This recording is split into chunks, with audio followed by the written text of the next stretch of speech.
совместное заседание Президиума Верховного Совета РСФСР, Совета Министров РСФСР, автономных республик и всех приглашенных людей. Поэтому я хочу, во-первых, поблагодарить вас, что мы все собрались вот на такой благодатной земле Татарстана, что здесь мы сейчас с вами будем решать те вопросы, которые касаются всей РСФСР, и мы обговорим сейчас много-много проблем, которые существуют, и мы придем к тому, как нам дальше двигаться, какие мы должны с вами делать мероприятия, и для чего вообще мы это все планируем с вами. Наша ведь главная задача, чтобы мы в конечном итоге восстановили ту структуру, которая была когда-то уничтожена, грубо говоря. И сейчас у нас идет процесс восстановления. А процесс восстановления это идет не просто так, он идет где-то болезненно, где-то идет по-разному. И вот когда у нас с вами появились вот центральная Россия, вот как раз регионы, где мы сможем поднять сельское хозяйство, где мы сможем поднять производство, где мы сможем организовать людей, которые бы начали работать, да, мы сейчас вот ради этой цели и собрались. И мне бы хотелось еще раз вас поблагодарить за то, что вы проявили свою гражданскую позицию. Те люди, которые здесь находятся, я надеюсь, что это как раз наши всесторонники, которые готовы идти до конца, чтобы мы в конечном итоге с вами двинулись. Вот смотрите, у нас что в данной ситуации? У нас у многих советов народных депутатов, исполкомов нет помещений. Поэтому нужно сейчас будет, первое, с чего начать? Советом народных депутатов, исполкомов сделать запросы в архивы. Вот касаются те помещения, которые были на балансе раньше РСФСР и потом были переданы главной администрации, например, городов, районов, республики, вот, например, автономной. Вы делаете этот запрос. Потом вы делаете на Совете народных депутатов исполкомов решение. Когда вы сделали этот запрос, вы увидели, кто хозяин существующего помещения. Вот. Исходя из этого, вы предоставляете вот это вот решение хозяину этого существующего помещения. Потому что большинство помещений, они оказались в коммерческих структурах. И когда вот мы всем народом, всей страной строили до 91 года, сейчас пользуются этими помещениями неизвестно кто, в основном в коммерческих, сдают наем и получают за это деньги. Нам нужно это все вернуть обратно, как было это раньше в РСФСР, как это было в СССР. И поэтому я хочу, чтобы вы здесь проявили очень большую активность, чтобы вы как раз занялись вот этой, одной из проблем, которая существует. Она ляжет как раз вот на ваши плечи. Потому что вот эта земля, на которой вы находитесь, это ваша земля. И кроме вас никто ничего не сделает. И кроме вас никто не обеспечит будущее нашим детям, нашим правнукам. То есть только вы, находясь вот на этой земле, в Татарстане, в Башкортостане, в Удмуртии, в РСФСР, только вы можете что-то изменить в данной ситуации. Никто за нас с вами не сделает. Мы в свое время упустили страну, понимаете? И это лежит тяжким грузом на наших плечах. Поэтому мы сейчас перед молодежью, перед всем народом должны восстановить вот ту ситуацию, ту справедливость, которая должна восторжествовать.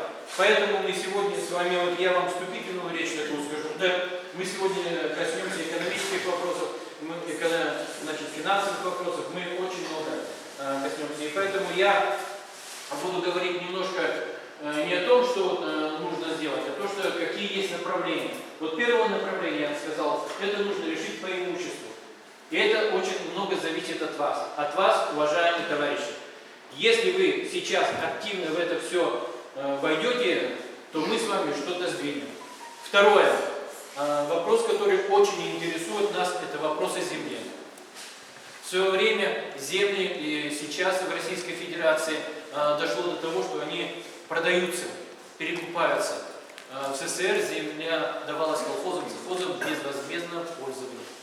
В том числе и гражданам, приусадебные участки, которые давались. Поэтому у нас, мы сделали такой указ. Я сейчас этот указ вам зачитаю, чтобы вы понимали о чем. И почему сейчас мы собрали именно как раз людей, которые связаны с сельхозхозяйственной производительностью, с землей. То есть те люди, которые работают непосредственно на земле. Давайте я вам его зачитаю, чтобы не просто на словах, это был разговор такой. Так, вот, уважаемые товарищи, указ Президиума Верховного Совета РСФСР об изъятии земельных участков из незаконного пользования на территории РСФСР. Согласно статьи 11 Конституции РСФСР от 12 апреля 1978 года, государственная собственность – это общее достояние всего советского народа. Основная форма социалистической собственности. В исключительной собственности государства находятся земля, ее недра, воды, леса. Согласно статье 12 Конституции РСФСР от 12 апреля 1978 года, земля, занимаемая колхозами, закрепляется за ними бесплатное, бессрочное пользование. То есть никто не вправе торговать нашей с вами землей. Государство содействует развитию колхозно-кооперативной собственности и ее сближению с государственной. Колхозы, как и другие землепользователи, обязаны эффективно использовать землю, бережно относиться к ней, повышать ее плодородие. Согласно статье 13 Конституции РСФСР от 12 апреля 1977 года, в пользовании граждан могут находиться участки земли, предоставляемые в установленном законном порядке для ведения подсобного хозяйства, садоводства, огородничества, а также для индивидуального жилищного строительства. Вся земля на территории РСФСР является государственной собственностью РСФСР и выдается в безвозмездное пользование на основании указа Президиума Верховного Совета РСФСР. В целях возврата социалистической собственности Президиум Верховного Совета Российской Советской Федеративной Социалистической Республики постановляет: первое. Земельные участки на всей территории РСФСР, используемые с нарушением Конституции РСФСР от 12 апреля 1977 года, подлежат немедленному возврату в государственную собственность. Второе. Земельные участки, на которые не произведен отвод согласно указа Президиума Верховного Совета РСФСР, постановления Совета Министров РСФСР, а также указов Президиумов Верховных Советских Автономных Республик, постановлений Советов Министров Автономных Республик, подлежат немедленному изъятию из незаконного пользования. Третье. Незаконным землепользователям в течение 30 дней с момента получения предписания о возврате земельных участков в собственность государства следует передать используемые ими земельные участки исполнительным комитетам, зарегистрированным на данных территориях РСФСР. Четвертое. Министру сельского хозяйства РСФСР организовать процесс передачи незаконно используемых земельных участков в государственную собственность. Пятое. Контроль за исполнением данного указа возложить на Совет Министров РСФСР, министра сельского хозяйства, министра МВД РСФСР. Председатель Президиума Верховного Совета РСФСР А.В. Ломаев, секретарь Президиума Верховного Совета РСФСР А.А. Вдовина. Москва, 6 августа 2021 года, указ номер 128А. Вот, уважаемые товарищи, этот указ очень поможет вам в вашей работе в дальнейшем. И я надеюсь, что вот нашему, значит, министру сельского хозяйства этот указ поможет. И, значит, в Республике Татарстан вашему президиуму, вашему министру сельского хозяйства поможет. То есть, чтобы вы могли, вот согласно этого указа, уже начать определенную работу. Но кроме этого, чтобы наша с вами деятельность проходила в рамках закона, мы еще вот тем людям, которые будут непосредственно заниматься, которые столкнутся в данной ситуации вот, в республиках, на местах с противостоянием, с каким-либо противостоянием, мы им выдали мандаты. Поэтому давайте сейчас я озвучу это, и мы поздравим этих с вами людей. Так. Ну, я не буду по порядку, да, вы, наверное, поймете. Так, вот. Мандат номер 6 от 10.09.2021 года. Настоящим мандатом удостоверяется, что гражданка Фарюза Васимовна Мустафина утверждена на 5-й сессии 12-го созыва Верховного Совета Татарской ССР, указ номер 20 от 07.08.2021 года. Гражданке Фарузе Васимовне Мустафиной поручено исполнять все действия, связанные с восстановлением государственного устройства РСФСР, Татарской ССР, в соответствии с ее должностными полномочиями, в том числе по исполнению указов, постановлений Президиума Верховного Совета РСФСР, а также поручается выполнять все действия, не противоречащие Конституции РСФСР, Конституции Татарской ССР и законов РСФСР. Представитель данного мандата является лицом неприкосновенным. К ответственности его могут привлекать только органы РСФСР по решению Президиума Верховного Совета РСФСР. Всем государственным структурам РСФСР, всем гражданам оказывать содействие в деятельности предъявителю данного мандата. Мандат действителен до 10 декабря 2021 года. Председатель Президиума Верховного Совета РСФСР А.В. Ломаев. Я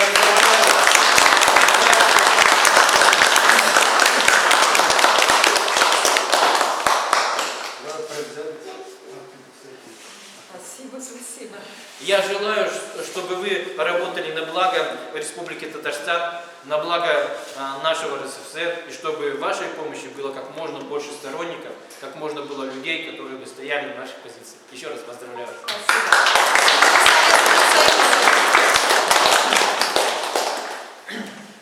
Следующий мандат, уважаемые товарищи, который выдан. Мандат номер 005. Настоящим мандатом удостоверяется, что гражданин Сергей Анатольевич Григорьев утвержден на 5-й сессии 12-го созыва Верховного Совета Татарской ССР номер 19 от 07.08.2021 года. Гражданину Сергею Анатольевичу Григорьеву поручено исполнять все действия, связанные с восстановлением государственного устройства РСФСР и Татарской ССР в соответствии с его должностными полномочиями, в том числе по исполнению указов и постановлением Президиума Верховного Совета РСФСР. Также поручается выполнять все действия, не противоречия Конституции РСФСР 12 апреля 1978 года, Конституции Татарской ССР и законов РСФСР. Представитель данного мандата является лицом неприкосновенным. К ответственности его могут привлекать только органы РСФСР по решению Президиума Верховного Совета РСФСР. Всем государственным структурам РСФСР, всем гражданам оказывать содействие в деятельности предъявителю данного мандата. Мандат действителен до 10 декабря 2021 года. Председатель Президиума Верховного Совета РСФСР А.В. Ломаев.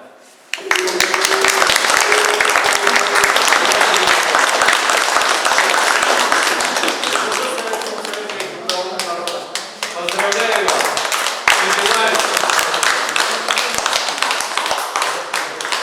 что и в дальнейшем вы будете работать на благо Республики Татарстан и РСФСР. Желаю вам успехов, здоровья, сил, энергии. Спасибо.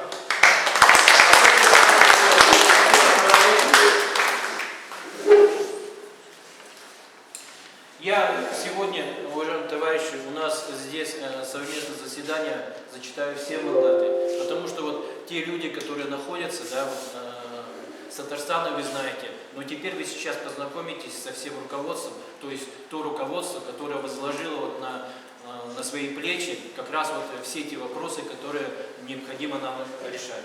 Следующий мандат, номер 1 от 01.09.2021 года. Настоящим мандатом удостоверяется, что гражданин Валерий Иванович Николаев утвержден Президиумом Верховного Совета РСФСР и назначен на должность министра сельского хозяйства РСФСР. Указ номер 110. Гражданину Валерию Ивановичу Николаеву поручено исполнять все действия, связанные с возобновлением и восстановлением государственного устройства РСФСР в соответствии с его должностными полномочиями, в том числе по выполнению указа Президиума Верховного Совета РСФСР номер 128А от 06.08.2021 года об изъятии земельных участков из незаконного пользования на территории РСФСР.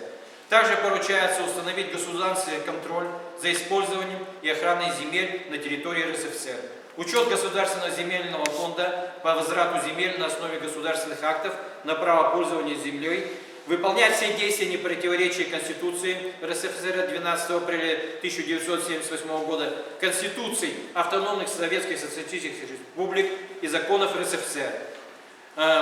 Представитель данного мандата является лицом неприкосновенным. К ответственности его могут привлечь только органы РСФСР по решению Президиума Верховного Совета РСФСР. Всем государственным структурам РСФСР, всем гражданам оказывать содействие в деятельности предъявителю данного мандата. Председатель Президиума Верховного Совета РСФСР А.В. Ломаев. Поздравляю вас. Желаю желаю вам огромнейших успехов на благо нашей Родины, на благо Башкирской ССР, на благо Татарской ССР, на благо всех наших автономных краев, республик, на благо РСФСР.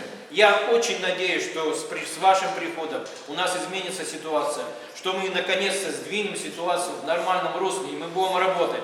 И земельные вопросы решим, и по пенсиям, и мы организуем много-много предприятий, которые вы работали. Уважаемые товарищи, давайте поздравим.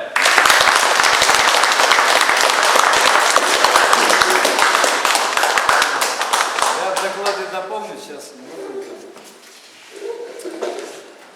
Следующий мандат номер 3 от 10.09.2021 года. Настоящим мандатом удостоверяется, что гражданин Галинур Мухарямович Муляков утвержден Президиум Верховного Совета РСФСР и назначен на должность председателя Совета Министров Башкирской ССР. Гражданину Галинуру Мухарямовичу Мулякову поручено исполнять все действия, связанные с возобновлением и восстановлением государственного устройства РСФСР в соответствии с его должностными полномочиями, в том числе по выполнению указов и постановлений РСФСР, выполнять все действия, не противоречащие Конституции РСФСР от 12 апреля 1978 года, Конституции Башкирской ССР и законов РСФСР. Представитель данного мандата является лицом неприкосновенным, к ответственности его могут привлекать только органы РСФСР по решению Президиума Верховного Совета РСФСР. Всем государственным структурам РСФСР, всем гражданам оказывать содействие в деятельности предъявителю данного мандата. Уважаемый Галинур Мухарямович, я поздравляю вас. Желаю вам огромнейших успехов. Я очень надеюсь, что наша Башкирская ССР будет самой передовой республикой. Так же, как и татарская, уважаемые товарищи. Да? То есть я хочу, чтобы вот это, то, что мы начали в Центральной России, то, что вот сейчас мы начинаем двигаться, распространилось на всю огромнейшую нашу страну. Я очень надеюсь, что вы туда вложите свои знания, опыт, умения. Успехов вам! Спасибо.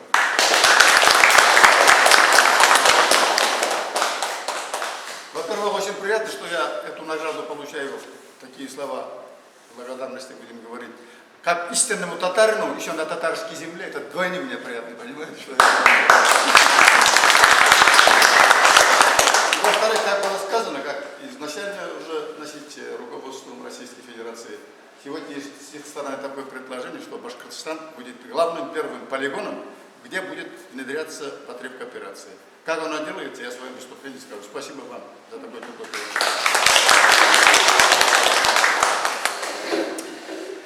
Мандат номер 2. Настоящим мандатом удостоверяется, что гражданка Людмила Фанисовна Градусова Министерством сельского хозяйства РСФСР назначена на должность помощника министра сельского хозяйства РСФСР.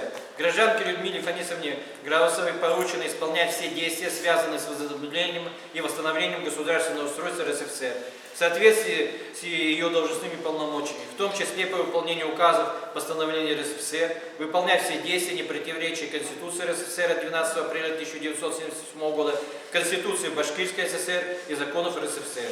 Представитель данного мандата является лицом неприкосновенным, к ответственности ее могут привлекать только органы РСФСР по решению Президиума Верховного Совета РСФСР. Всем государственным структурам РСФСР, всем гражданам оказывать содействие в деятельности предъявителя данного мандата. Председатель Президиума Верховного Совета РСФСР А.В. Романов.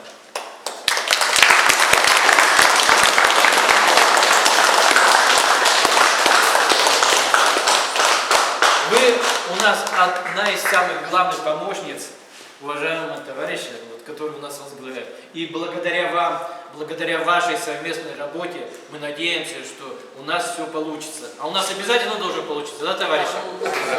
Поэтому я вам желаю успеха, счастья, здоровья. Спасибо.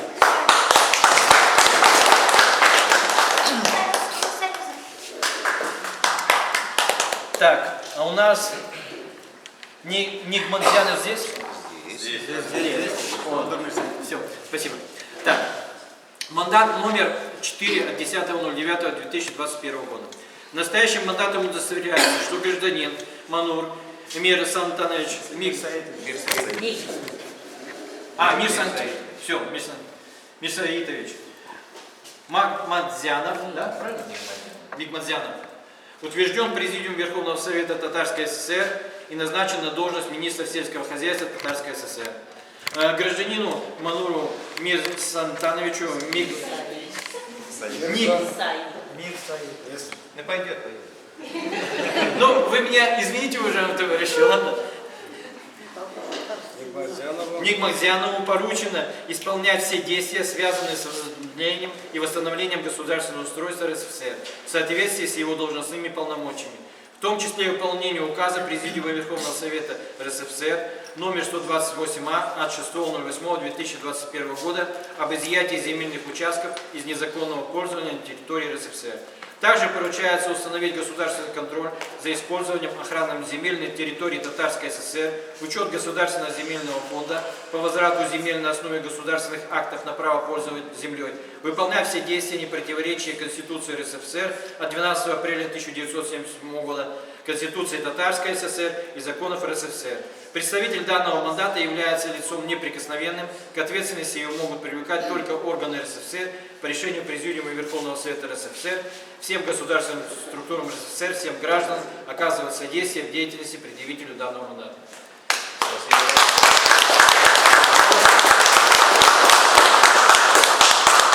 Я вас поздравляю и надеюсь, что в Татарской ССР у нас сдвинется все с мертвой точки. Вы и так много работы сделали, вы и так провели большую работу. Но вот пришел министр сельского хозяйства, который будет работать в паре с министром сельского хозяйства РСФСР. Я надеюсь, что вот в этой связке они сдвинут ту махину, которую нам нужно сделать. Нужно нам решать земельные вопросы, нужно нам по кооперации решать, по совхозам, по колхозам. У нас масса чего нужно решать. Я вам желаю здоровья, счастья, успехов, благополучия. Спасибо.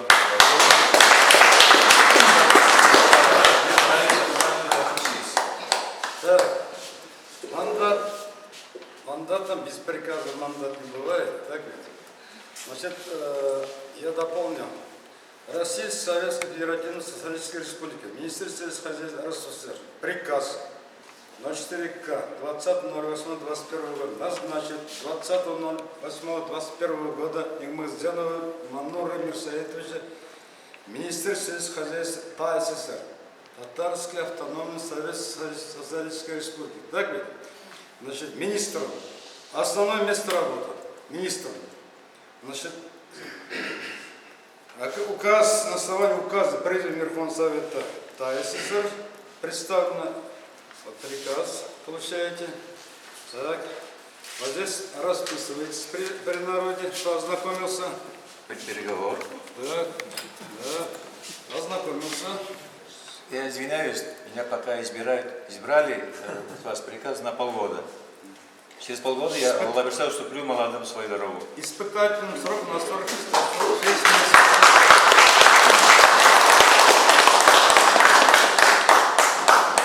Фамилия инициал, число поставили. Тем числом 20-го поставили. Сейчас я скажу, что выступили.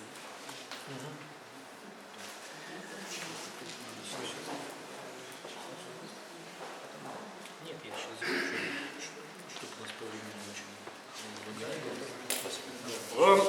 Вам также, значит, вот с Чеченской Республикой мы создали федеральный штаб. Вот программа ознакомиться, программа народная, значит, по реализации программы рабочие места каждый двор по сельскому хозяйству, как борьба с бедностью. Вот вам папка, положите. Это презент с богатеем, я вам подарил лошадь.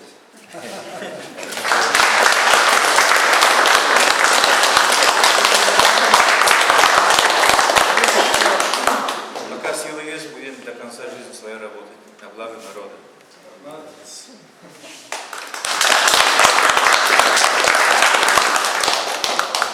Уважаемые товарищи, вот вы видите, какая собралась у нас сильная команда, да?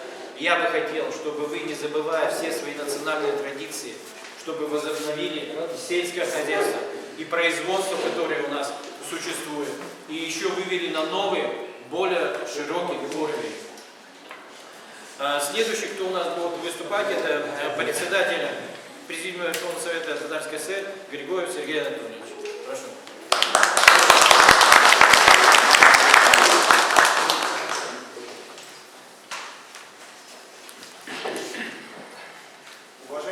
друзья, давайте еще раз вас поприветствую всех здесь, приглашенные, и гости, предприниматели. Вот. Такую должность сегодня нашу подтвердили вот, мандатом. То есть очень большую ношу нам дали. Будем работать на благо народа. Я сам не татарин, но скажу, когда татары начинают работу, говорят, помогают отстираться. Уважаемые коллеги, дорогие соратники, приглашенные предприниматели, уважаемые товарищи, главной задачей сегодня перед всеми нами стоит обеспечение продовольственной безопасности страны и региона, где мы проживаем, восстановление действенных органов власти через Советы народных депутатов, возрождение национализация народной собственности на все ресурсы государства, возврата и честности и справедливости повседневной жизни. Да, это предстоит сделать срочно, поскольку сейчас идет целенаправленный развал сельского хозяйства. Сами знаете, что на протяжении 30 лет у нас уже многие населенные пункты уже след простор. Вот. То есть происходит разграбление страны, потеря ее суверенитета, нарастает нищета и вымирание населения. На этом фоне растет недоверие и действующей власти. Ощущение невозможности терпеть это беспредел, поэтому нужно принимать срочные меры. У нас с вами одна страна и одно отечество. Это наша земля, за которую надо бороться. Долг каждого человека. Его защищать и сберегать ради будущего нашего потомства, наших поколений. Только объединившись вместе, мы можем добиться желаемого успеха. Упертость впереди идущих всегда шло становление Отечества. Если прийти к истории Кузьма Минин и Дмитрий Пожарский, их дела,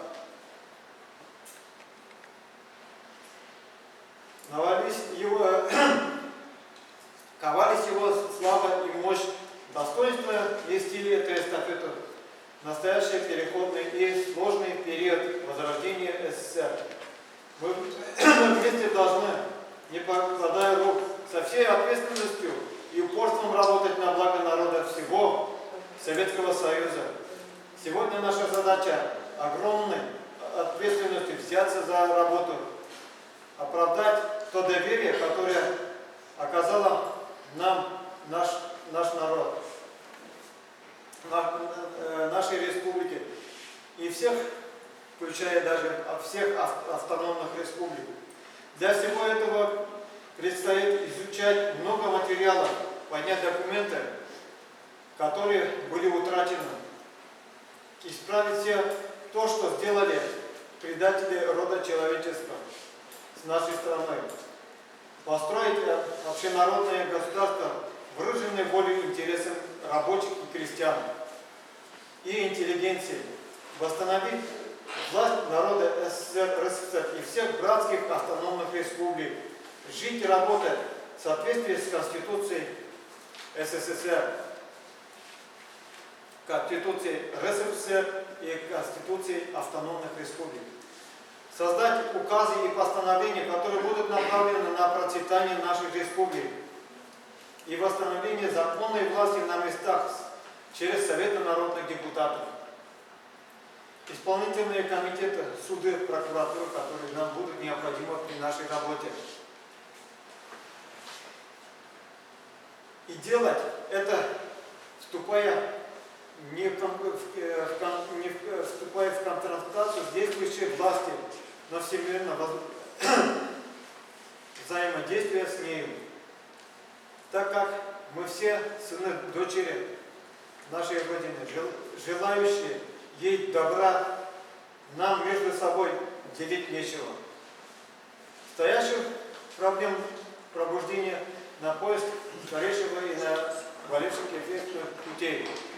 А для этого нужны конкретные системные решения всего комплекса стоящих перед всеми нами задач. Мы уже начали проводить их в республике. Это кооперативное движение. Пусть пока несколькими городами, но с малого начинается большое.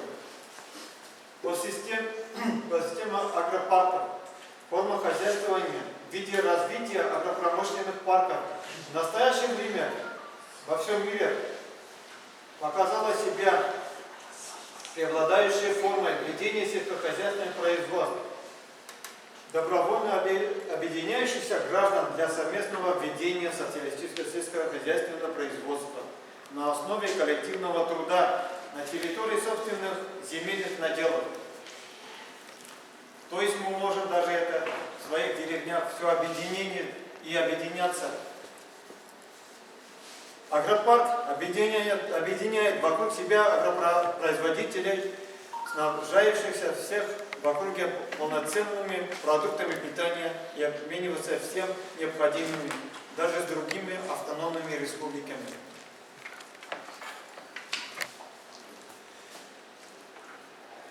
Программа построена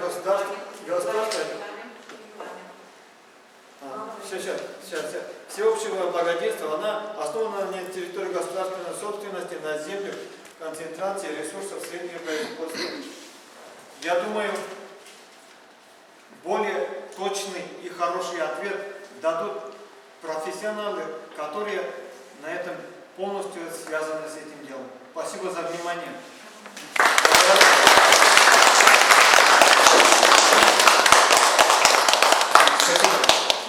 Следующий выступающий министр сельского хозяйства РСФСР Николаев Валерий Иванович.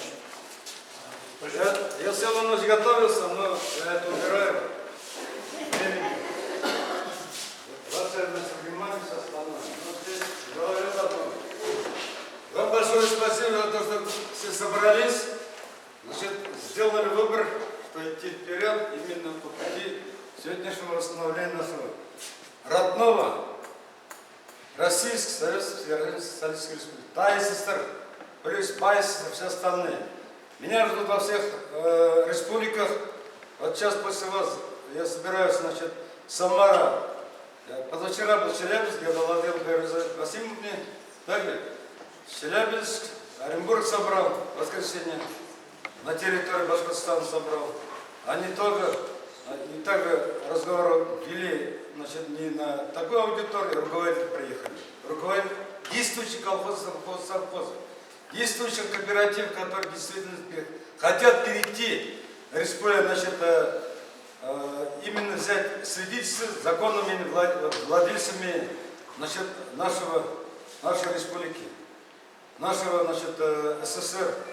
Мы все, значит, родились, выросли. Много, некоторые есть, конечно, молодежь, но понимающие, все сидят со знанием, умением дела, направленностью. Нас соединяет что? Мы говорим мысль, да? Нет, у нас мысли, да, у всех, может быть, мысли есть. Давайте, значит, у каждого есть мысль, телефон, генерирование мыслей.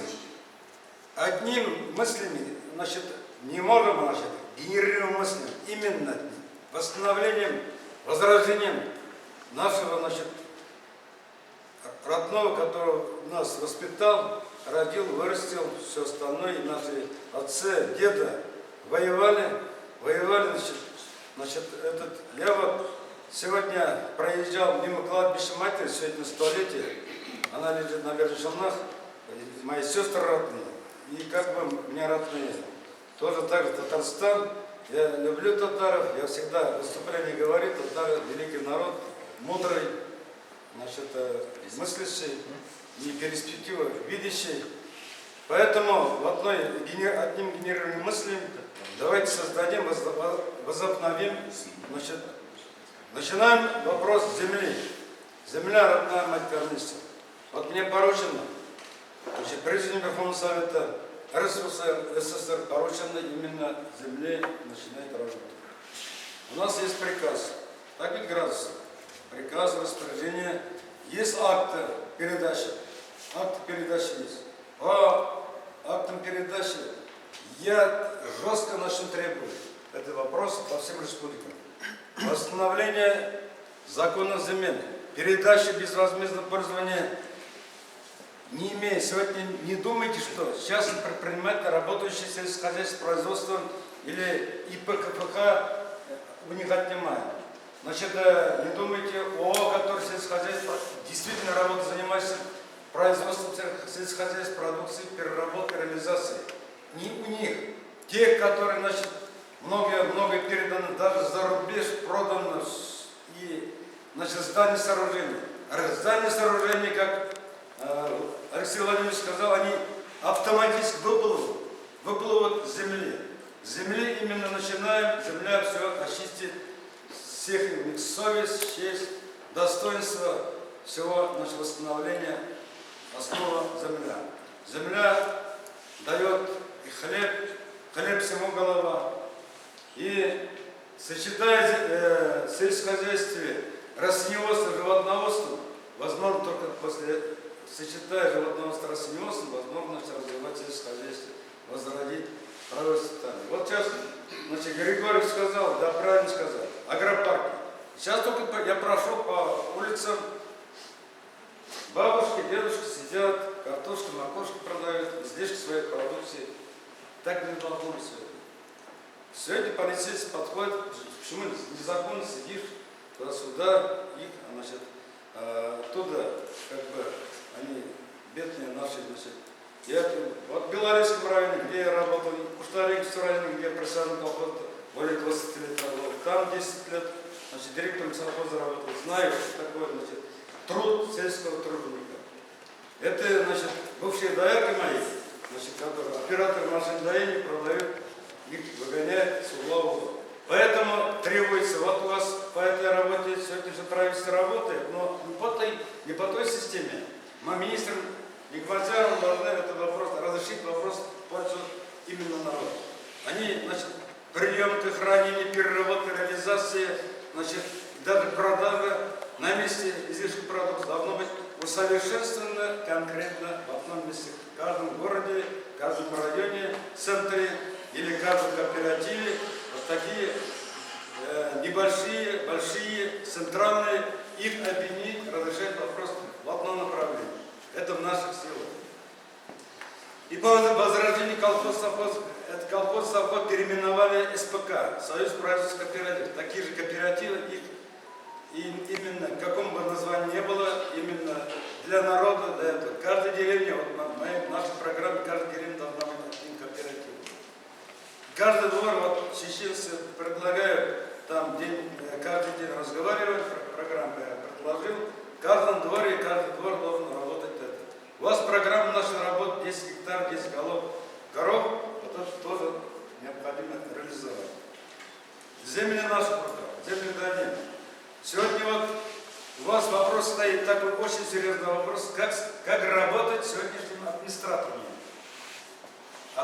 который незаконно владеет, значит, своим социальным положением, работает, значит, работной должностью. Глава администрации, там, начиная до Миниханова вашего, Насхабирова, который считает себя, значит, богатейшими хозяевами всего и народа нашего даже.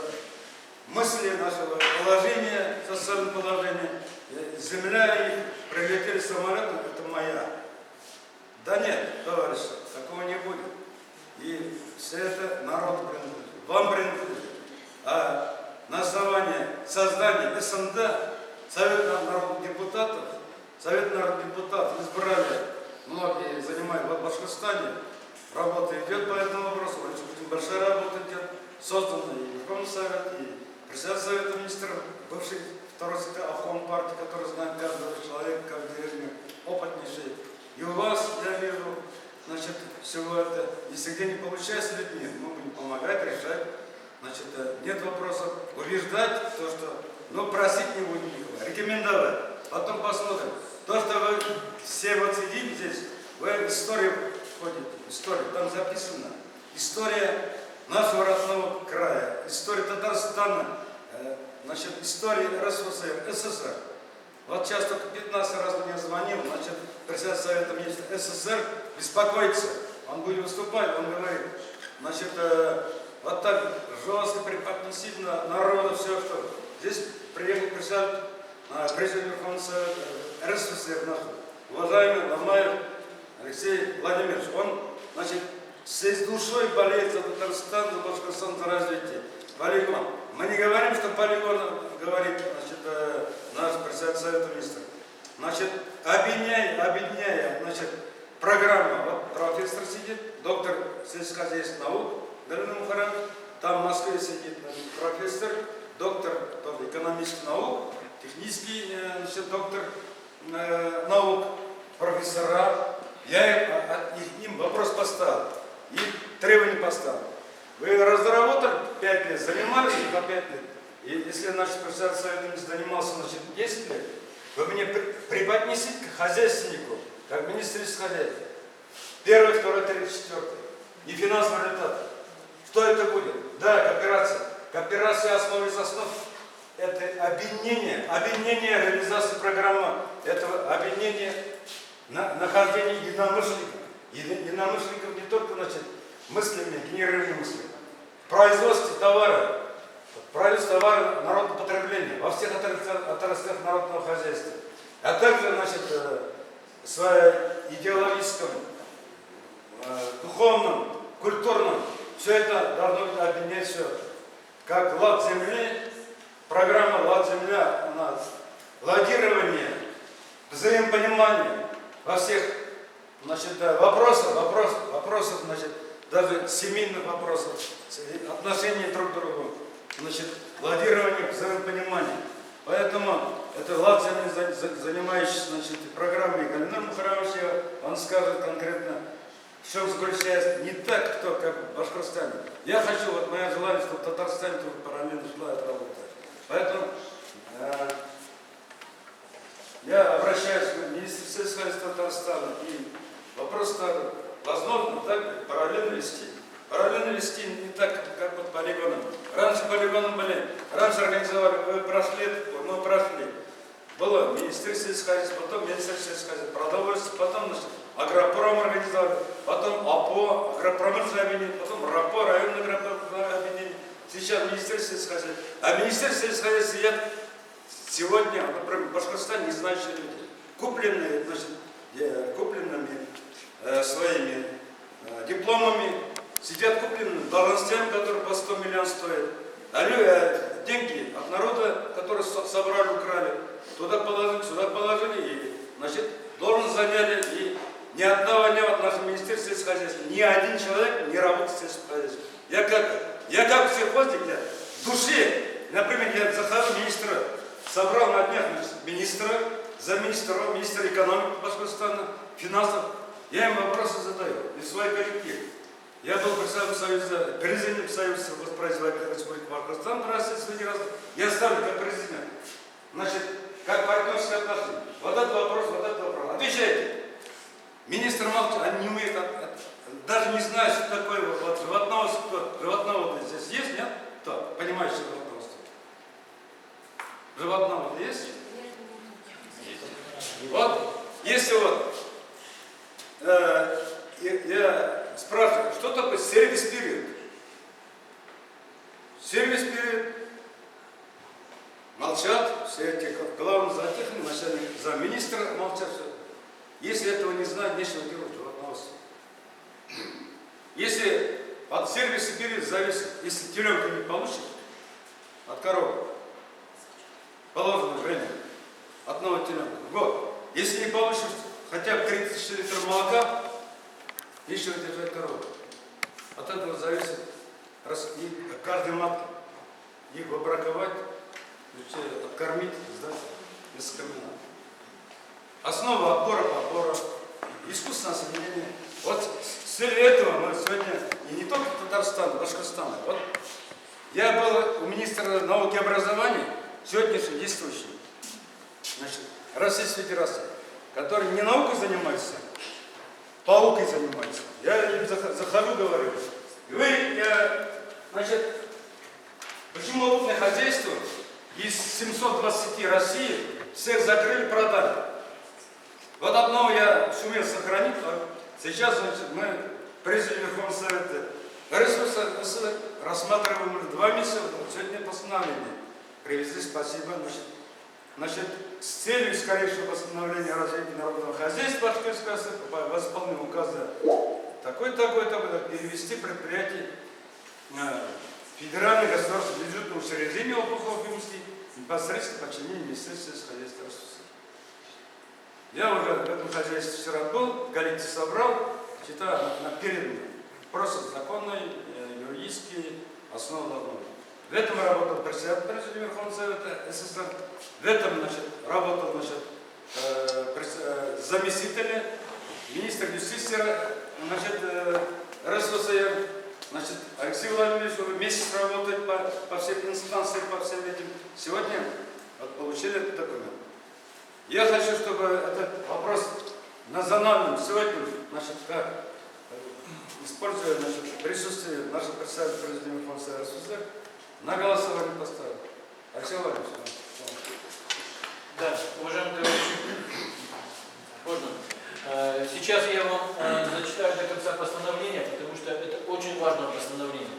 Вот уже Валерий Ильич сказал, что мы начинаем только действовать, но я вам до конца его дочитаю, чтобы вы понимали. И так как у нас сегодня расширенное заседание, на этом расширенном заседании мы все с вами проголосуем, потому что сегодня как раз вот мы имеем такое право, и депутаты, и представители министерств, автономных республик. То есть я поставлю этот вопрос на голосование, и зависит вот от того, как вы проголосуете, так мы дальше будем идти вперед. То есть какой мы дадим изначальный шаг вот, нашим товарищам, чтобы в Башкирской ССР они начинали действовать. Президиум Верховного Совета РСФСР постановление о передаче предприятия ФГБУ ОПХ Уфимская в подчинение Министерства сельского хозяйства РСФСР. Вот. Ну, я преамбулу не буду зачитывать, потому что уже сказали. Значит, первое. Значит, Президиум Верховного Совета РСФСР Советской Федеративно-Социалистической Республики постановляет перевести предприятие ФГБУ ОПХ Уфимская в непосредственное подчинение Министерства сельского хозяйства РСФСР. Министру сельского хозяйства РСФСР провести научно-производственные работы в области селекции, семеноводства, а также по развитию племенного дела, осуществлению искусственного осеменения в животноводстве, организовать сельскохозяйственное производство и предприятия для обеспечения экологически чистой продукции населения Башкирской ССР и РСФСР. Контроль за исполнением данного постановления возложить на министра сельского хозяйства РСФСР. Председатель Президиума Верховного Совета РСФСР Ломаев, секретарь Президиума Верховного Совета РСФСР Вдовина. Вот такое постановление, о котором мы должны проголосовать.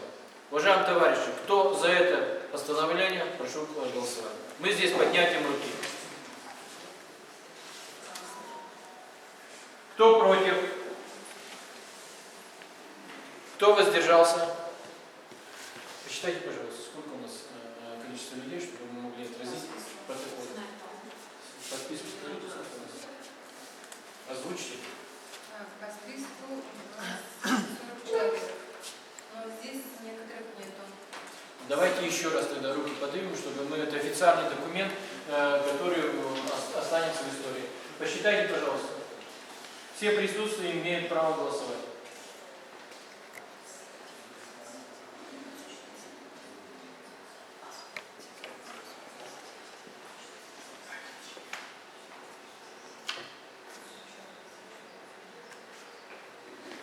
Человек получается. По списку 41, 4 человека нет. Кто против? Кто воздержался? Нету. Уважаемые товарищи, я вас поздравляю. Вот первый шаг, который мы сегодня с вами обозначили, с которым мы начинаем приступать к работе, и который будет это полигон для всего РСФСР, я хочу поздравить, я хочу поприветствовать. Давайте еще поаплодируем.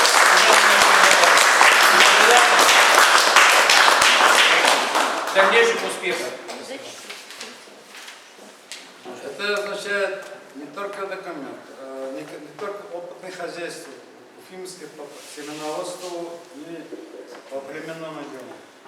Семеноводство, племенное дело сегодня полностью, можно сказать, закрыто, никому не нужно. То есть основа растениеводства и животноводства. Этот документ означает то, что незаконно владеющие Российской Федерации чиновники, значит, закрыли все опытные хозяйства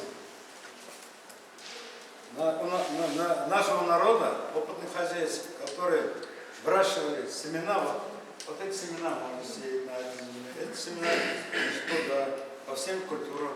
Вот эту породу можно разводить, вот эту породу нельзя разводить. Они сегодня деньги выбрасывают за эти, откуда-то привозят скот, и они через 3 года исчезают. Неадаптированные, неиспользованные, наши невозможно использования. Вот поэтому вот это такое означает первая ласточка, которую Российской Федерации мы отбираем законным владельцам именно для решения научного вопроса сельского хозяйства. И вот этот, и сегодня надо посмотреть такие предприятия и в Казахстане, в других республиках. Большая ответственность не только восстановление, еще сколько его восстановить надо после всего этого. И потом, вот я начал было значит, по агропаркам. Агропарки надо немножко вот это значит, полностью посмотреть, рассмотреть, какая стоимость нужна, как это нужно, значит, вот сегодня создан агропарк раздолье Нефтекамский.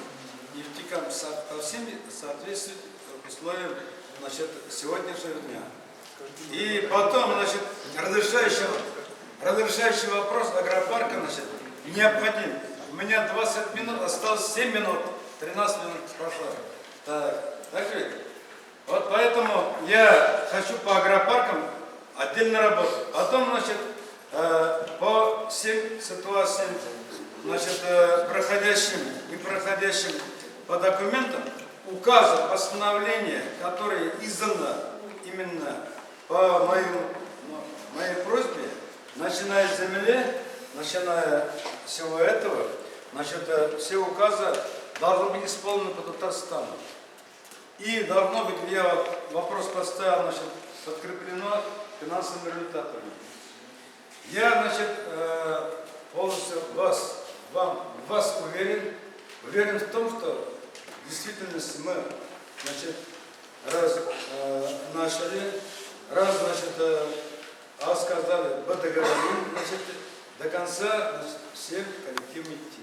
Я думаю, в следующий раз, через где-то месяц, наверное, больше, 3 раза, 5 раз больше соберемся здесь, каждый месяц давайте договоримся. И только сделаем именно сегодня поставленным вопросом, что сделано, дальше так делают. Все, меня. Спасибо.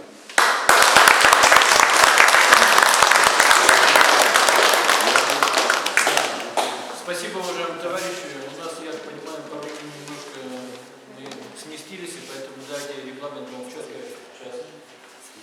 Все равно у нас, согласно регламенту, давайте, значит, дадим слово управляющей дела Министерства аграрного министра. Пожалуйста, 2-3 слова скажите. Следующий пускай подготовится у нас Валерий Павлович Степанов, Удмуртская ССР. 2-3 слова тоже.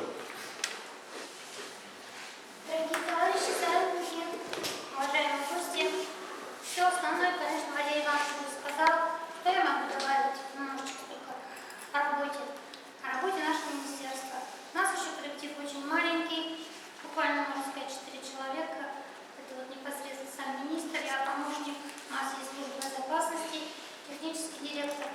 И что у нас в этом? Работы у нас сейчас очень много, и что у нас выручает и помогает, это, конечно, взаимопомощь. Работать приходится иногда, можно сказать, день и ночь. И, сами понимаете, сейчас в такое время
все вместе смогли собраться. Самую большую задачу вижу в том, что давайте в этом смысле, вот уже наша дружба состоялась, пусть она у нас продолжается, давайте будем помогать. Сегодня стоит задача, то есть практически поднимать республику. То есть мы ищем, находим, разрабатываем эти методики, которые и в те трудные времена, и в войну, во времена когда-то помогали стране вообще подняться из руин. И их мы изучаем, стараемся изучить эти материалы и дальше будем искать методы, как все это внедрить. Я думаю, что нам надо находить какие-то методы, может это круглый стол, может это какие-то встречи, вот именно делиться друг с другом, что мы сможем друг другу, чем помочь. У вас очень хорошо идет работа по кооперации, мы еще тоже только начинаем. Вот и ради этого сегодня, наверное, мы как раз с вами и собрались здесь. Кроме этого, еще есть одно предложение у нас. Есть чеченские товарищи, которые нам очень дельное предложение практически ввести рабочие места в каждую семью, в каждый дом, чтобы бороться с безработицей, с тем, чтобы поднять благосостояние народа. Об этом тоже сегодня прям можно поговорить, потому что мы сегодня сильно не торопимся, могли бы остаться и поговорить именно об этом. Тем более, что одобрение двух президентов нашей республики Татарстана по этому вопросу есть. То есть у нас очень много есть о чем с вами поговорить, и мы, в принципе, что хочу сказать, мы надеемся на поддержку друг друга.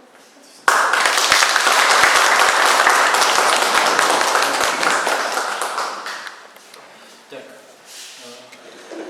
Степанов Валерий Павлович расскажет о ситуации в Удмуртии, подготовится значит, к министру сельского хозяйства Татарской ССР.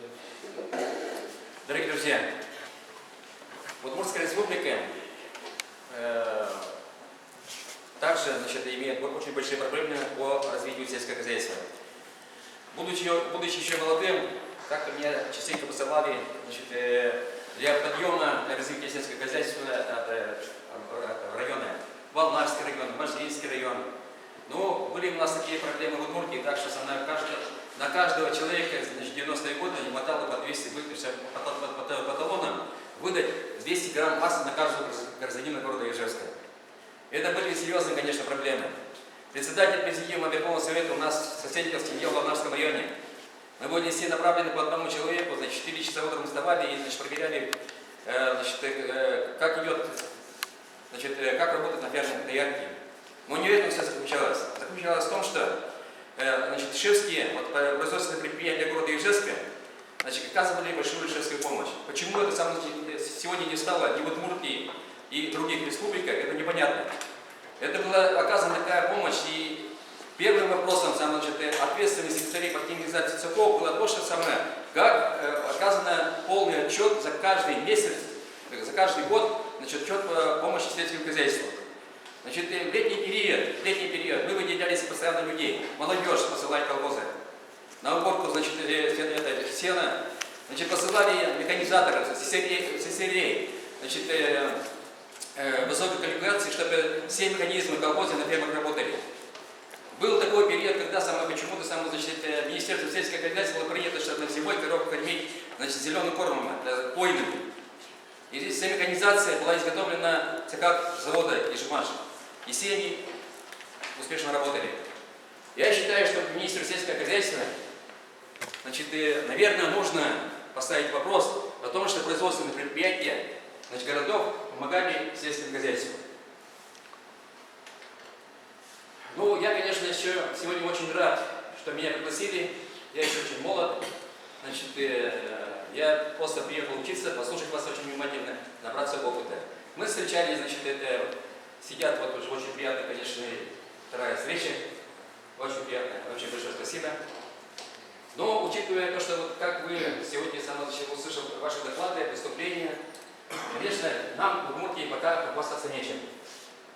Нам нужно от вас учиться, принимать опыт.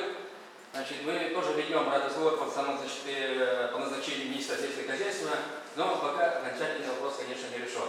Очень это ответственная работа, и люди, конечно, конечно, просто, так сказать, просто так на такую должность не идут. Это патриоты, настоящие патриоты, вот, которые здесь сидят. Это патриоты нашего времени.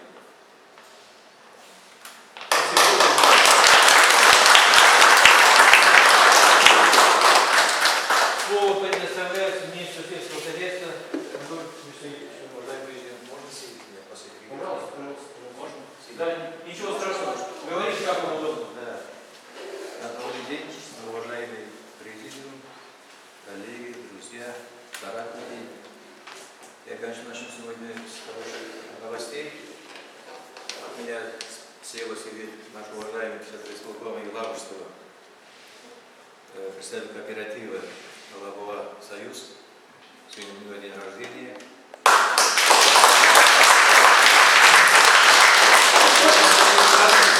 Больше вот такие, чтобы совпадали вот такие дни. Мы тебе желаем, Петр Викторович, главное здоровья, со мной терпения.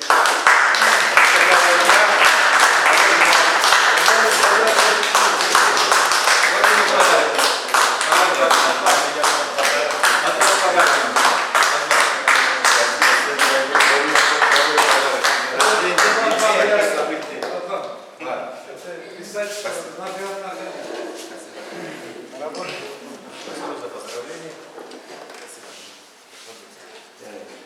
Я вкратце свое видение хочу вам довести, свое моделирование довести по созданию кооператива в наше время.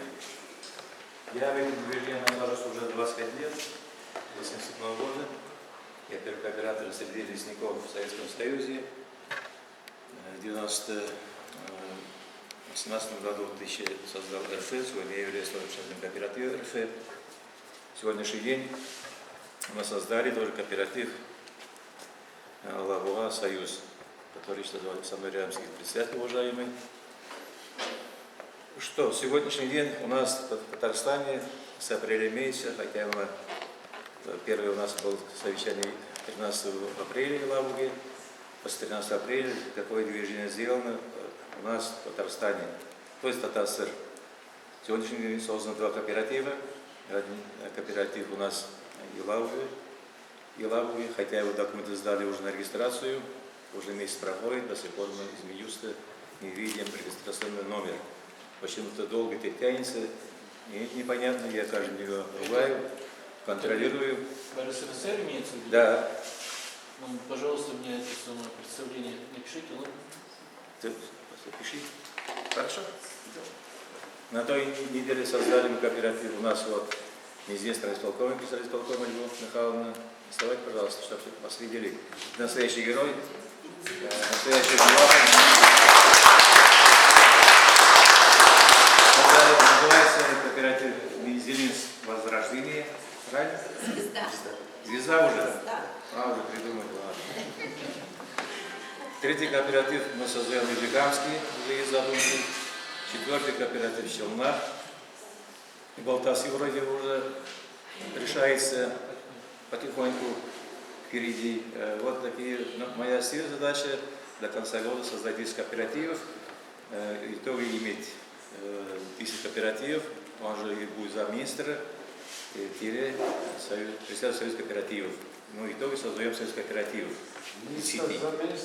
Замминистра по работе с кооперативами так можно. И строительство агропарка. Да. И вот главный, вот это почему регистрация долго тоже, конечно, вопрос не нравится. Наша цель, моя цель, вот наша цель, вот потому что я понимающий, цель кооператива, мы создаем кооператив именно социального направления. Не такой кооператив сейчас, который имеется при капитализме, социализма. Я уже много думал, тоже недавно созрел, это мое мнение, если поддержите, кооператив будет иметь такие направления. Первое направление – это производство чистой экологической продукции, основанной на биогумусе. Наверное, понимаете слово биогумус? Туда только органику включаем, поля. Мы должны кормить наших людей чистой экологической продукцией без ГМО. Это понятно на первом месте. Еще у нас продукция... Органическое удобрение. А? Органическое удобрение. Да. Нет, не органика. Органика. Органика. Да. Дешевая продукция. Сейчас я скажу, как это мы дойдем до дешевой продукции, как будем удешевлять себестоимость продукции. Достойная зарплата, если мы включаем этот кооператив в будущее. Достойные пенсии, очень важно. Сегодня в наше время получаем копейки. Вот сам я получаю вот 9000 рублей. Жизнь отдал, значит, построил на своей родине, родник ремонтировал каждый год, бывает спонсором на Сарантую. На 9000 рублей мне хватает, конечно, мне нормально, запас-то есть. Достойная пенсия, сказал, бесплатное образование, бесплатная медицина. Вот для этого вот мы уже включили уже кооператив министерства исполкома, вам тоже сейчас надо отдельным протоколом включить надо. Если мы получаем прибыль, я все подсчитал, откуда прибыль будет зарабатывать кооператив. Кооператив-то. Слушаем, да? Вот из полученной прибыли кооператива, я считаю, я китайский вариант изучал, там 80% годовых. Ну, мы пока берем 40%. Вот мы должны создать в кооперативе такие фонды. Это никто не запрещает. Фонд пенсионный 15%. Это дополнительно будет пенсии к нашим будущим производителям. Фонд жилья мы должны обеспечить своих производителей жильем, подвести коммуникации, газ, сооружения социального назначения, то есть спортивные, то есть отдельные взятые будут улицы хотя бы в том поселении, чтобы люди видели, что там подтянулись к нашему кооперативу. Фонд образования. Сегодняшний день есть техника, например, комбайн даже работает на основании робота. Командовать программистов не хватает. Если его обучать, определил 150 тысяч стоит это обучение по линии РФТ. Мы должны свой фонд образования создать из прибыли 7%. Если, например, мы хотим научное направление на основании робота, там тоже сидят люди с компьютером, тоже надо учить на робота, на компьютерщиков. У нас должно быть свой СПТУ при Минсельхозе, потому что сегодняшний день уже все почти закрылись, СПТУ училище, никто не готовит нормальных трактористов, комбайнеров, доярок в том числе, и агрономов. И главный фонд страхования пишут 15%. 15% фонд страхования что такое? Эти медицинские услуги каждый член кооператива должен пройти, то есть через компьютер, там, компьютер, другое, вот такие мы должны всегда брать кооператив. Лекарства в том числе, курортное лечение, страхование жизни. Вот итого получается 52%. Поэтому мое мнение, если 51% вам превышает, это называется социальный кооператив. Социальный кооператив, даже такие есть банки у нас по линии РФ, которые готовы, думаю, сотрудничать с нами. Почему мы дойдем до банка тоже? Вот итого 52% от полученной прибыли. Потом создаем фонд по развитию производства 24%, потому что идет износ, покупать надо метеля, бычки там, централизованно, то есть ГСМ, вот это 24% оставляем. Фонд дополнительной зарплаты. Почему это я написал достойная зарплата? Плюс к полученной их зарплата, то есть за производство молока, мяса, там, овощей, еще он дополнительный к концу года или ежеквартально 24% будет иметь. Для примера, в Китае создан кооператив какой-то провинции, там уже за 2 года вошли 1000 членов кооператива из этой деревни. Представляете, кооперативы каждую неделю собирает и доводит до аудитории, сколько заработано, выручка поступила, сколько расходы, затраты, сколько получения прибыли, в том числе какие фонды уже созданы. Люди уже знают, сами люди уже работают в этом кооперативе, заинтересованы на своем благополучии. Если у нас такое не будет, будущий кооператив, да, там министр промышленности господин Поляков выступил, у них там смешанные, считается, работы с поставщиками-то. А у нас другое. У нас задача, как разбудить людей в деревнях. Вот я в деревню приезжаю, я сам из деревни, сын комбайнера. Уже деревня умирает, там хотя бы там асфальт, водопровод, все сделано. Лет 10 тому назад было там 120 коров, сегодня осталось там всего 20 коров. У той сыновьи у меня 3 коровы.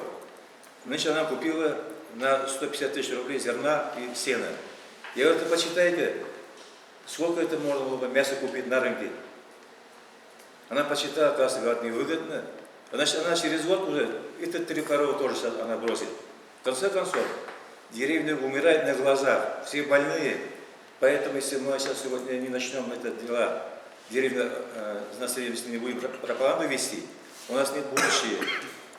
Для этого мы должны создать сеть агентов. Раньше в деревнях, наверное, все помните, на лошадях агенты ходили. По каждому двору все собирали у населения. Вплоть до шерсти, там, до валенок. Сдавали за конторы перерабатывала, через Потребсоюз она поставляла через свои магазины. У нас вот такая задача по... Я понятно рассказываю, да? Если я быстро говорю, значит, чуть-чуть волнуюсь, потому что переживаю тоже за такие дела-то. Ты написал.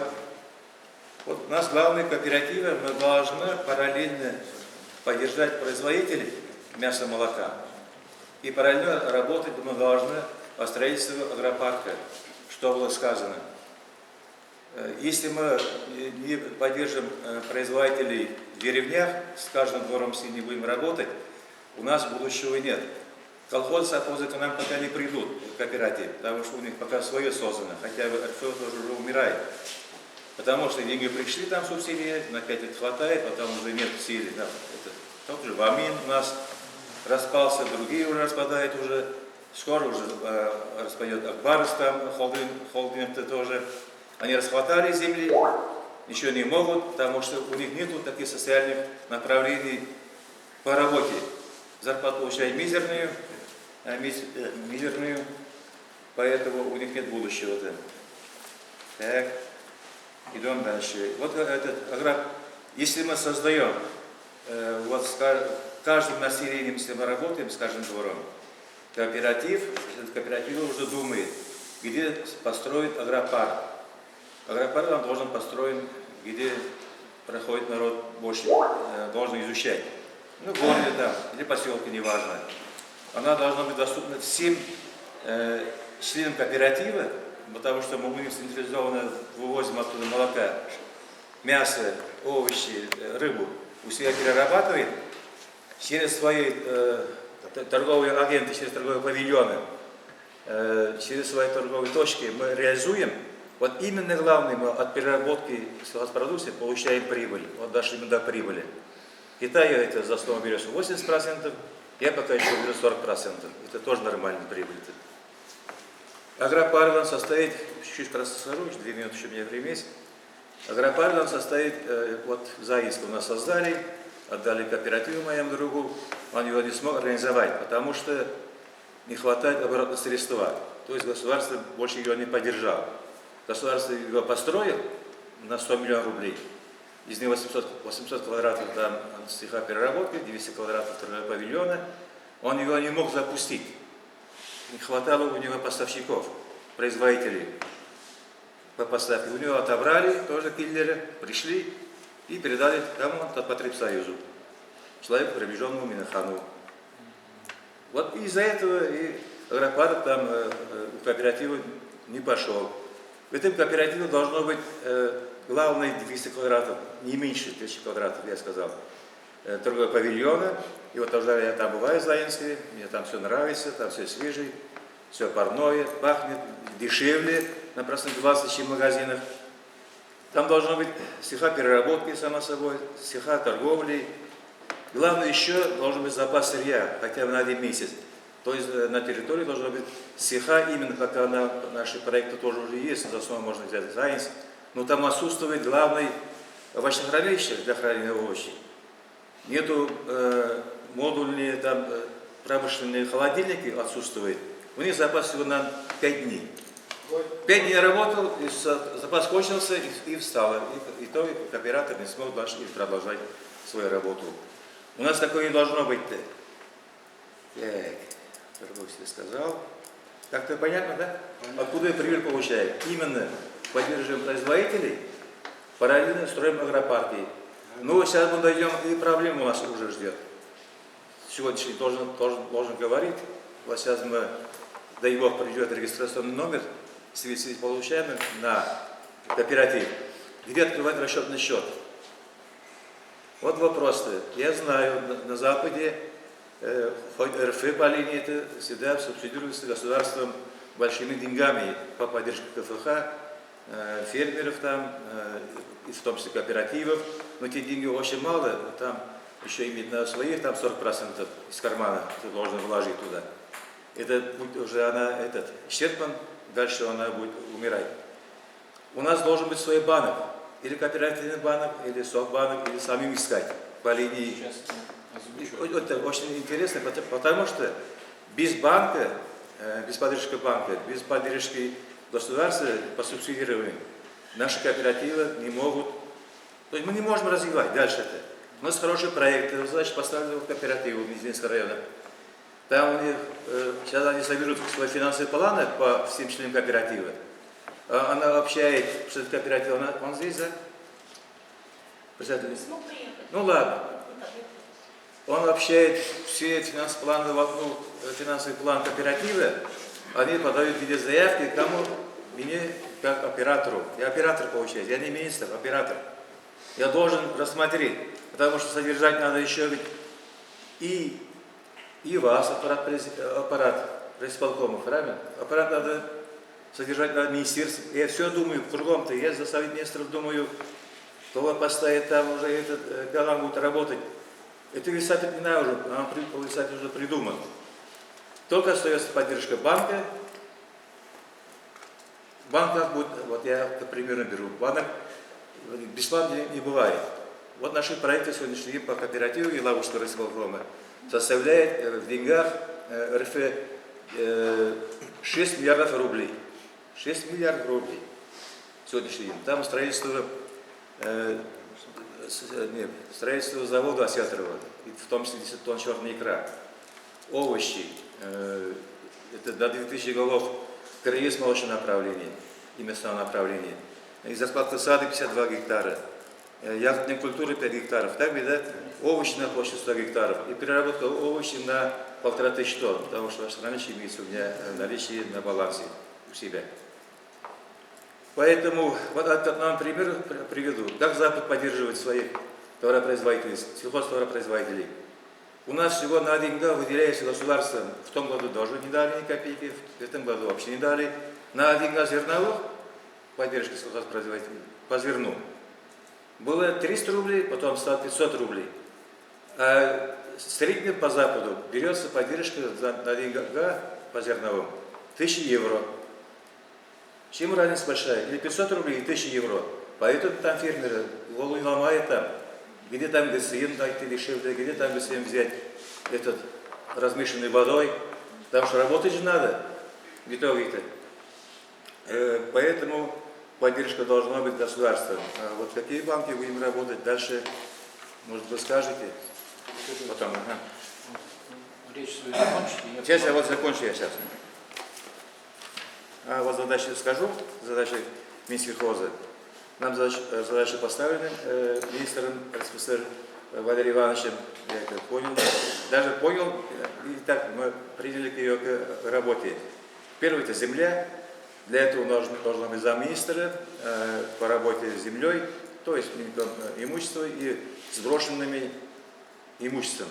Работать надо, потому что много брошенных имуществ, ферма, его по ЛИРФ не купишь, потому что они состоят как брошенные, земля получается государственной, а сама ферма получается, то есть ферма брошенная, земля на балансе муниципала. Чтобы земле дали эту землю в аренду, там комиссия выезжает, смотрит, если там имущество имеется, брошенный, ты его в аренду уже не возьмешь. Очень интересно же. Вот. Главный, в аренду не возьмешь. А мы спрашивать не будем. Если не хотят заставить, Нет. беспокойся. Что гражданской войны не было, Валерий Иванович? Не будет, Да, поэтому надо, мы к этому тоже дойдем. Ну, Говорить-то воевать- можно, вот как ее взять, отобрать-то. Воевать будем немножко. Ну, наверное, надо. Не того, чтобы дойти до штыков-то. До штуков нет. Надо умно сделать, надо провести инвентаризацию через своих знакомых, через МИКом земель. Если земля брошенная, там уже растут такие уже сосны, 1,5–2-метровые. Имеется по Татарстану 20% земли брошенные по всей площади. А там, знаете, что растет-то? Сосны. Что раскрашивать 1 гектар сосны, надо 150 000 рублей, деньги надо. Во всей России также. Ну, по всей России также. Вот тебе у нас один есть запас, то есть можно брошенные земли можно обработать. В том числе, я еще не зря сказал. Анна представитель, давайте договоримся. Вот сейчас за неимением времени прекратим. Значит, мы договоримся с вами так, ежемесячно по графикам. Один месяц в одном кооперативе будем собираться. Итоги, какие проблемы решения, значит, и в другом месяце, в другом, значит, готовить, какие вопросы есть, до этого сообщайте, письмами, разговорами, будем решать на месте. Хорошо? Спасибо. Вы Вот закончили? главное, сейчас я доклад закончен. Спасибо за внимание. Если какие будут вопросы, по кооперативе я готов выезжать. Вот мы здесь выехали, там удобно, так молодец. Я с вами горжусь, в самом деле. Зеленский это у нас вообще. Нет, ты наше зеркало, в самом деле. Очень хорошо. Спасибо. Уважаемые товарищи, значит, один говорит, все остальные слушают. Вот такая практика. Значит, смотрите, то, что касается по землям, сейчас, пожалуйста, министр сельского хозяйства поручение такое, провести инвентаризацию земельных участков. Буквально все. Посмотрите, начинайте как раз вот с картографии, начинайте смотреть, какие земельные участки есть. Если есть бесхозные, чтобы мы могли их перевести под нашу юриспруденцию, чтобы мы могли уже начать работать. Если какие-то будут возникать вопросы, связанные значит, ну, там, с противостоянием, здесь обязательно тоже должно привлекать. Как раз мы сегодня еще поговорим, почему у нас есть милиция уже существует, у нас будут образовываться добровольные народные дружины, то есть мы будем вопросы эти решать. Но министру сельского хозяйства вот как раз есть, значит, решение по земельным участкам, он сейчас вплотную этим займется, а вы у себя в республике как раз вот должны ему помочь. Все вот эти вот бесхозные участки обнаружить, сейчас скажите, обнаружить, значит, узаконить их и перевести уже под нашу юриспруденцию. Председатель кооператива Алабугасоюз Ренат Юрьевич, пожалуйста, несколько слов.